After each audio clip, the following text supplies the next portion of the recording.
नमस्कार, हिमाचल समाचार में आपका स्वागत है। आज के मुख्य समाचार। मुख्यमंत्री ने कहा, मुख्यमंत्री सुख शिक्षा योजना के लिए सालाना 53 करोड़ 21 लाख रुपए का आवंटन। योजना का मुख्य उद्देश्य विधवा, बेसहारा, तलाकशुदा महिलाओं और विकलांग माता पिता को उनके बच्चों की शिक्षा और कल्याण के लिए वित्तीय सहायता प्रदान करना है। मुख्यमंत्री ने प्रदेशवासियों को जन्माष्टमी की दी शुभकामनाएं। प्रदेश सरकार की योजनाओं का लाभ उठाकर आधुनिक तकनीक से खेती कर रोजाना 8 से 9 हजार रुपए की सब्जी उगा रहे तरसेम चंद। और अब समाचार विस्तार से। मुख्यमंत्री ठाकुर सुखविंदर सिंह सुक्खू ने आज शिमला में कहा कि प्रदेश सरकार ने एक नई पहल करते हुए मुख्यमंत्री सुख शिक्षा योजना शुरू की है।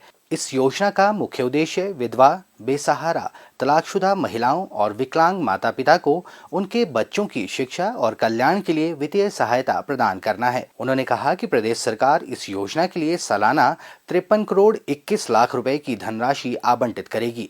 उन्होंने कहा कि योजना का मुख्य उद्देश्य 2 विशिष्ट आयु समूहों को सहायता प्रदान करना है।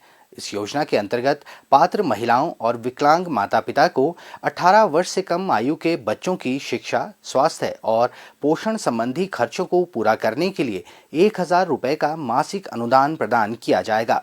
इसके अतिरिक्त स्नातक, स्नातकोत्तर, डिप्लोमा या व्यावसायिक पाठ्यक्रमों में प्रवेश पाने वाले बच्चों को ट्यूशन और छात्रावास का खर्च वहन करने के लिए भी सरकार वित्तीय सहायता प्रदान करेगी। मुख्यमंत्री ने कहा कि शैक्षणिक और वित्तीय संसाधनों की कमी के कारण विधवा और परित्यक्त महिलाओं को अपने बच्चों का पालन पोषण करने में बहुत कठिन चुनौतियों का सामना करना पड़ता है। ये महिलाएं विशेष रूप से कमजोर हैं और उन्हें खुद का अस्तित्व बनाए रखने व अपने बच्चों की शिक्षा सुनिश्चित करने के लिए आवश्यक नैतिक और वित्तीय सहायता की कमी है। इस योजना का उद्देश्य पारिवारिक स्तर पर बाल संरक्षण को सुदृढ़ कर बाल शोषण, तस्करी, बाल विवाह और मादक पदार्थों के दुरुपयोग जैसे मुद्दों को रोकना है।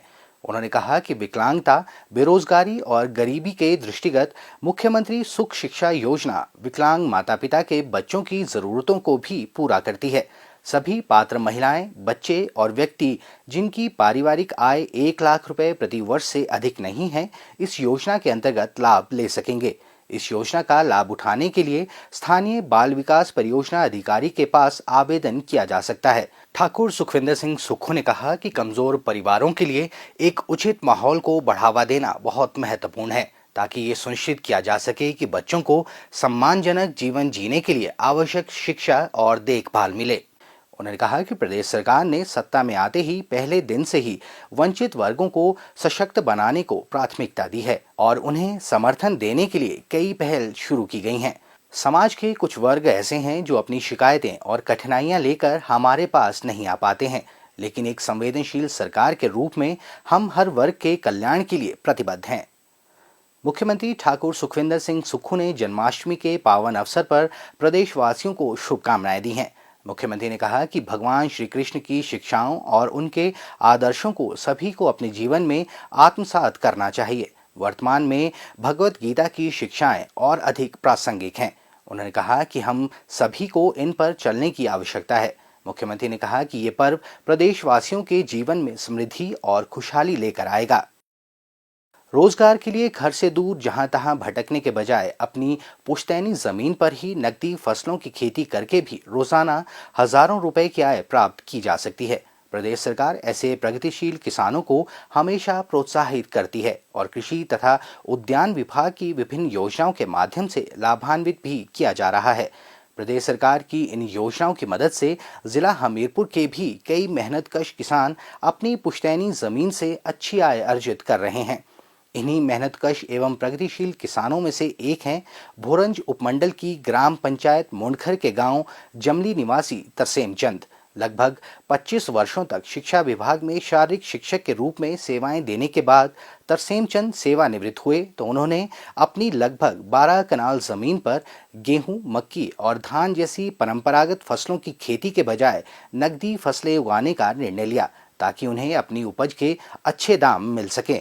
उन्होंने भिंडी, करेला, खीरा, शिमला मिर्च, घिया, लौकी और कद्दू इत्यादि की फसलें उगाने के लिए आधुनिक तकनीक अपनाते हुए खेतों में मल्चिंग शीट बिछाई। प्रदेश सरकार की योजनाओं से तरसेम चंद की जमीन सोना उगलने लगी। अब वे रोजाना 8 से 9 हजार रुपए की सब्जी स्थानीय बाजारों में पहुंचा रहे हैं। उन्हें घर के पास ही अपनी उपज के अच्छे दाम मिल रहे हैं। तरसेम चंद आज सभी के लिए प्रेरणा स्रोत बन गए हैं। पारंपरिक फसलें जो हैं जैसे धान की है, इसकी मक्की की है, कोई और फसलें हैं, तो उनमें इतनी ज़्यादा इनकम नहीं होती कि हम लोग अपने बलबूते पे उसको कर सकें, या जब लेबर लगाएंगे तो धान मक्की से इतनी पैदावार नहीं होती कि उससे लेबर का खर्च निकल सके। तो सबसे पहले हमने ये सोचा कि क्यों ना सब्जी की ही खेती की जाए, जिसका अनुभव पहले से था, हमें बुजुर्ग हमें सिखाया करते थे। तो हमने भिंडी की खेती सबसे पहले शुरू की। तो हमने सारा जितना भी ये 12 कनाल का एरिया है, 15 कनाल का, तो इसमें हमने ड्रिप सेट की और उसके बाद मल्चिंग शीट पर जो भी हमने सब्जी लगाई हुई, जहाँ भी आप देख रहे हैं, हर चीज़ हर जगह मल्चिंग शीट लगी हुई है। उससे हमारी लाखों रुपए की बचत हुई, क्योंकि साल में हम 2-3 फसलें लेते हैं, तो मल्चिंग जब लगाते हैं तो हमें एक्स्ट्रा खर्चा नहीं पड़ता कोई मजदूरी का। उसके बाद जैसे हमने ये खीरे की फसल लगाई थी, पहले एक क्विंटल 20 केजी का उत्पादन डेली होता था, तो हम बाज़ार में ले जाया करते थे, उसमें वहाँ बेचते थे, तो हमें आसानी से 20, 22 और 25 रुपये का रेट मिलता था, जिससे हमने आमदनी का बड़ा सुधार हुआ। उसके बाद हमने इसके साथ ही हमने लौकी की फसल लगाई थी, जो कि कम से कम हमें 60 केजी पर डे निकलती थी।